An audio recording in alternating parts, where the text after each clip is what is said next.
This evening, a conflict over broadband internet access in rural parts of 21 country. People who rely on it for school, for relationships, even income, say they need it to stay ahead. Good evening to you. Thanks for choosing us tonight. I'm Brian McElhatton. And I'm Krista Miller. Some say it's the great equalizer, but in tonight's Digging Deeper report, we learned government officials here and across the country are finding investing in a high-speed solution is challenging and costly. I am really dependent on the internet. Hope for a high-speed solution Wednesday morning. And it has had DSL for now for probably 18 years. By those who feel overlooked in rural areas. I have to drive 30 minutes into Fort Wayne to be able to go to an office to get video because our internet service in the Whitley County area is so poor. Whitley County residents spoke before County Council advocating for broader internet infrastructure. I am in support of spending taxpayer dollars to get to those of us that are underserved. The new interest comes after a company called Surf Internet gave a presentation to the County Council in August. And we believe that broadband is a great equalizer. The County Council, which holds the purse strings, wants a more detailed proposal. Commissioner Theresa Baysinger is working with Surf to make that happen. As all the other communities, we received American Rescue Plan Act dollars. We received just over $6 million.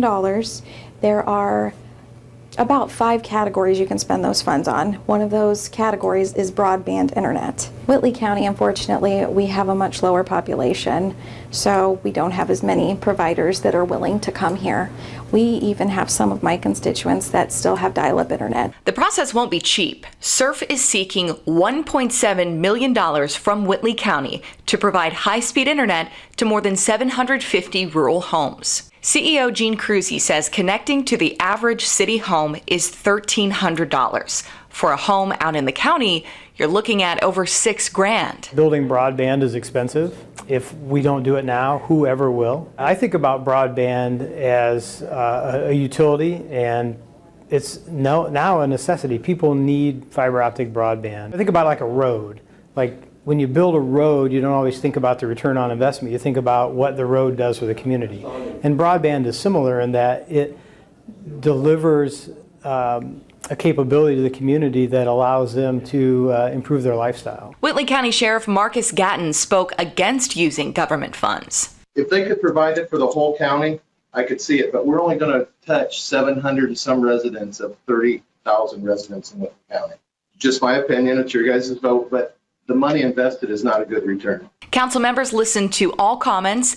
Then the council president explained that rules for spending Rescue Act dollars are tightening up. We have to do it in a certain way. Now, in the past, a couple of projects have been funded, but those were under prior interim final rules.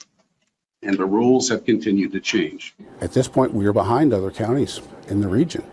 But we understand that for the growth of Whitley County, which is a wonderful county to live in, and all of the aspects of a rural community are available, for that to continue to grow, we need broadband internet throughout the county. Baysinger remains hopeful. I do understand that it's not going to overnight give every single rural citizen fantastic internet. However, we absolutely have to start somewhere. Once we get this infrastructure built out to these 700 odd some homes, it makes it so much easier to then break out into even the more rural areas. But for younger families with land in the country, connectivity is no longer a luxury, but rather a necessity. I built a house here in Columbia City. I was going to build on our acreage out there, but my fiance owns a marketing company.